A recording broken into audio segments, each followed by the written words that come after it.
Hey, Kate. So this earthquake, the 5.2 near Julian, California, was reported at 10:08 in the morning, and experts saying that it was felt in a very large area. They say it was not only felt in Sandidego County, but south into the border in Mexico and all the way up until the Los Angeles area. So really a very large area. Thankfully, no tsunami warning was triggered. And experts also saying that this is the kind of quake that throws things off of shelves, that makes things fall, but doesn't necessarily cause structural damage. And that's exactly what we heard from the county sheriff, saying there are no major damages reported and no injuries at this time. So good news there. But experts are saying that this is a good reminder to drop, to cover, to get under a desk if you're in an area where you get an alarm or you get an alert on your phone. This is just a reminder to have that plan in place, that emergency plan, because you never know what could happen. And experts saying this is somewhat common in this area. Last earthquake that was a 5.2 was reported a year ago in August. And so officials just saying this is also, even if you don't feel it, a good reminder to just be ready. Yeah, good point. Camila, I understand there was actually another earthquake in that same area yesterday. Tell us about that. Yeah, so experts saying not only was there a previous earthquake, the one yesterday was a 3.3 earthquake. That was a foreshock, but we also had a number of aftershocks after the 5.2, at least 7 aftershocks, and at least 2 of those were in the 3.0 magnitude areas. So they were significant, and officials saying maybe it wasn't significant in the sense that it wasn't extremely high in magnitude, but what they are seeing is a lot of these earthquakes, the one yesterday, then the bigger one today, and then a number of other ones. And experts saying this could always be a foreshock, so they're keeping an eye on what happens today and into tomorrow and possibly even this week, Kate. All right, Camila Burnell, thank you so much. A landmark antitrust trial between the federal government and tech giant Meta is underway today in Washington. The Federal Trade Commission is accusing Meta of creating a monopoly when it purchased rivals Instagram and WhatsApp in what they say was an attempt to squash competition. It's looking to force Meta to restructure or sell parts of its business, including WhatsApp and Instagram.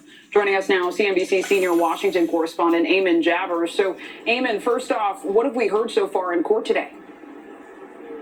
Well, it's been interesting because Mark Zuckerberg himself, the CEO of Meta, has been forced to take the stand and defend some of his decisions. And it's a little bit like a time loop because this goes all the way back to decisions he made in 2011, 2012 timeframe when he bought Instagram for $1 billion. And they've been pulling up some of his internal corporate messages at the time saying that they bought Instagram because it was growing so fast. And he was lecturing his own staff saying, look, we're not killing it. We had to buy Instagram because of its growth rate here. What the FTC is arguing here is that acquisition and the acquisition of WhatsApp in 2014 for $1 billion and $19 billion should never have been allowed. They're anti-competitive, and ultimately Facebook, now Meta, was sort of strangling its competition in the crib, and that should have never happened. Meta's arguing back, hey, wait a second, you had plenty of time to bring this case years ago, and what's more, we do have competition now, a big one, and that's called TikTok. And Eamon, if the court ultimately does rule that Meta needs to sell parts of its business, what does that mean for the many people who have Instagram, WhatsApp, other Meta services on their phones?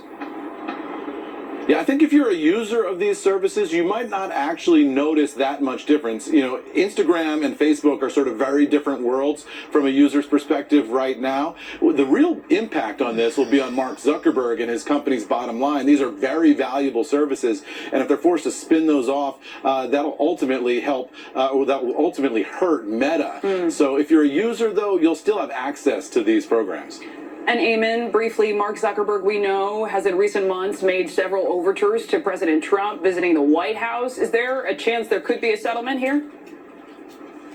Yeah, everybody here at the courthouse is keeping one eye on their Truth Social apps on their phones to see if the president's going to weigh in here. That's sort of looming over this trial. As Zuckerberg walked in, I had a chance to say hello to him very briefly, but he didn't answer any questions about whether he's asking President Trump to intervene on his behalf here. That is one thing that we have seen him reaching out to the White House over the past couple of weeks. He's been there several times. He's been on the phone with President Trump several times, I'm told. So far, though, no indication that the president's going to do anything to stop the FTC here. More to come for sure on this one. Eamon Jabbers, thanks so much. Still ahead, golf's Rory McIlroy finally gets his green jacket, winning the Masters.